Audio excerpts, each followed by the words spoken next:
అయితే నీ హృదయం ఎలా ఉందో ఒకసారి ఆలోచించి. పాపంతో నింపబడ్డావా? వ్యభిచారపు ఆలోచన చేత నింపబడ్డావా? దొంగతనాలతో నింపబడ్డావా? మోసంతో నింపబడ్డావా?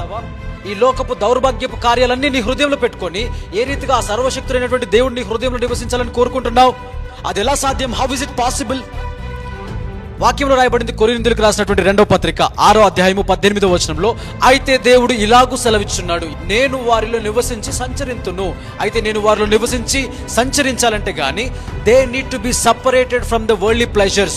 వారు లోక సంబంధమైనటువంటి కార్యాల నుండి ప్రత్యేకపరచబడిన స్థితిలో ఉండాలి అని వాక్యం రాయబడింది.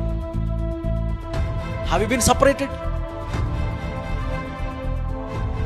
Second thing, you need to examine your heart. నీ హృదయ పరిశీలన నువ్వు చేసుకోవాలి.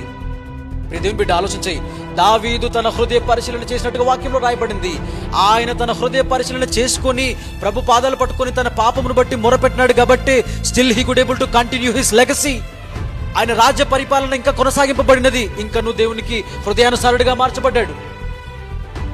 కీర్తన గ్రంథం 51వ అధ్యాయము 10వ వచనం చూడగలిగితే, దేవా నా యందు శుద్ధ హృదయము కలుగజేయండి, నా అంతరంగంలో స్థిరమైన మనసును నూతనంగా పుట్టించు ప్రభువా అని మొర్రపెట్టిన కారణమును బట్టి. ఈ మాటలు ఎప్పుడు రాశాడో తెలుసా అండి?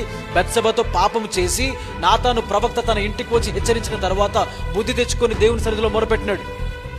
బెత్షెబతో పాపం చేస్తున్నంతసేపు పాపంగా కనబడలేదు.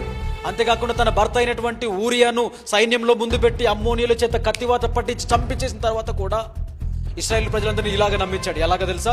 ఇదిగో బెత్షెబా భర్త చచ్చిపోయినాడు కనుక ఆవిడ్ని నా హక్కును చేసుకుంటాను, నేనే పెంచుతాను, నేనే పోషిస్తాను, అన్ని బాగోగులు నేనే చూసుకుంటాను అనేసరికి ఇశ్రాయేలు ప్రజలందరూ అనుకున్నారు, ఇదిగో మా రాజు వంటి వాడు ఇంకెవరు కూడా లేరు, ఆయన వంటి మనసు ఇంకెవరికి కూడా లేదు అని అనుకొని చాలా ప్రైజ్ చేశారు ఆయనని.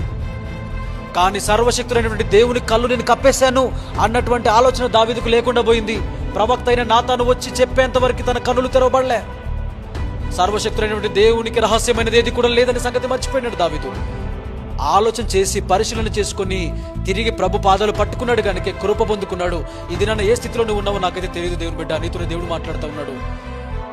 Just break down. దేవుడి సన్నిధిలో నీ హృదయాన్ని విరవు. ప్రతి పాపమును విడిచిపెట్టు. దేవుడిని హృదయంలో నివసించడం వలన నీకు క్షేమము, నీకు ఆరోగ్యము, నీకు దీవెన.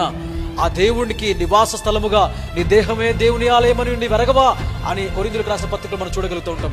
నీ దేహము నీది కాదు, అది దేవుని ఆలయం. దాన్ని పరిశుభ్రంగా ఉంచుటకు నువ్వు సిద్ధపడదువు గాక.